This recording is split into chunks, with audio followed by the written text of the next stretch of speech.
Friends, this tale is reminiscent of classic Gothic horror. It takes place in my hometown of Norwich, Connecticut in the early 1970s and pertains to an incident so sinister, so diabolical, so spine-chilling, it makes most individuals tremble with fear. Be advised that the home my family and I lived in was built around 1812 and was quite haunted. Paranormal phenomena in the way of shadows, footsteps, and whispers was quite common, and my siblings and I would often gather together to discuss what we had seen and heard. During one of these sessions, my then 14-year-old sister Mary indicated to me that for the last several weeks, she had been experiencing some very strange phenomena in her room at night. Mary mentioned to me that she would hear the slight sound of faint footsteps. Then she would hear someone call her name. Mary, Mary. She would then hear what to her sounded like someone bouncing a ball. And then most frightening, maniacal, evil laughter.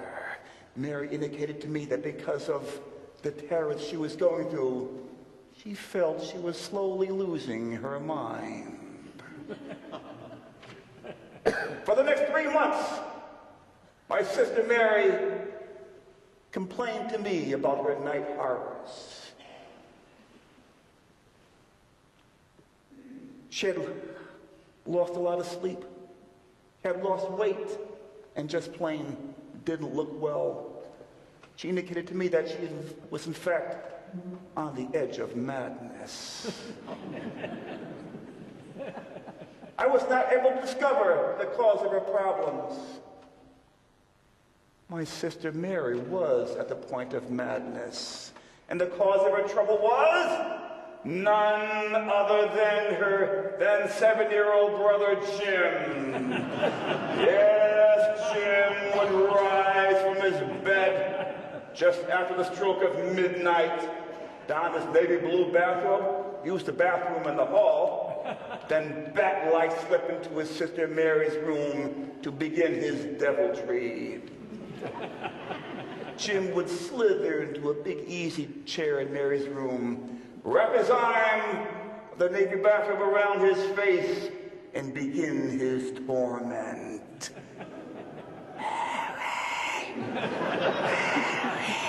He would whisper with a hissing, serpent-like tone.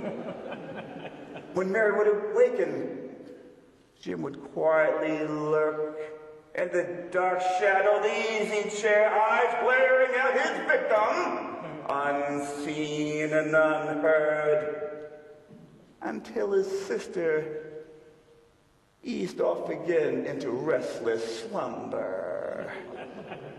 Jim would then pick a ball out of the pocket of his bathrobe and bounce it once, twice, thrice, then catch it, but before his sister was fully awake. When she had dozed off again, he would torture his sister with impish, evil laughter.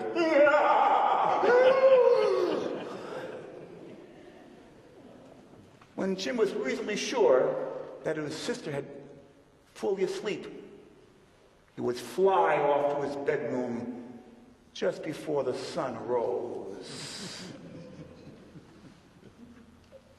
Friends, we often hear about the pros and cons of television, but I tell you, my brother Jim was influenced by an afternoon television program, and that he used the ideas he learned from that program to drive his 14-year-old sister to the point of madness.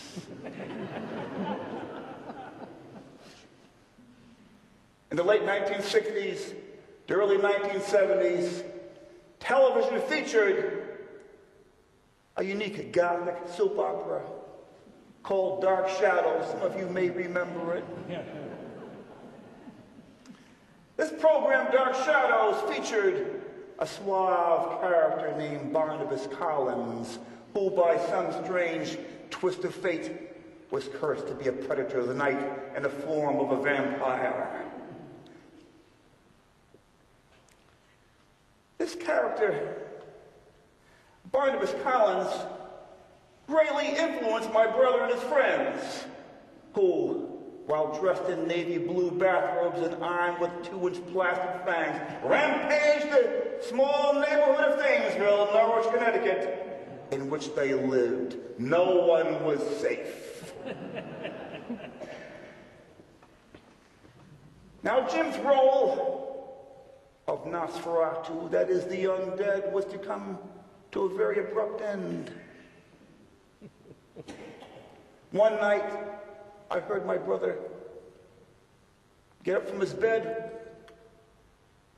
walk to the bathroom in the hall, and close the door. However, when the door opened again, the light remained on, and I did not hear Jim go back to his room. A short while later, I heard my sister Mary cry out, "So it was you! It was you all this time! I'll kill you! You are really going to get an apple!" Because Jim had forgotten to shut off the bathroom light. His imagined cloak of invisibility was useless. Jim's body was silhouetted as he walked into Mary's room, and you could see him perform his antics. Now Jim realized he would bear the full brunt of Mary's wrath. I heard the technical pattern of Jim running down the hall, trying to escape his fate in the sanctuary of his room, with his sister lumbering after him, yelling at the top of her lungs her vows to punish her evil little brother for his diabolical torments. My parents heard the commotion in the downstairs bedroom and ran upstairs to see what the emergency was. They arrived just in time to prevent my sister Mary from actually trying to drive a wooden stake through the heart of her younger brother.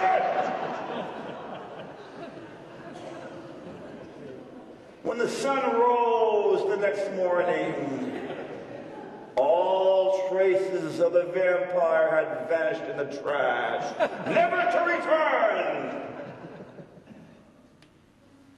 This tale is seldom told by my family members.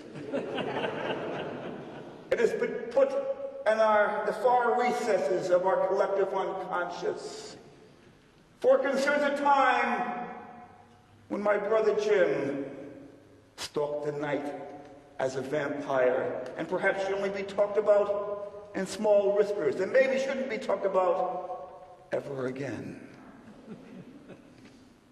Who knows what evil lurks in the heart of younger brothers? All I know is the storyteller.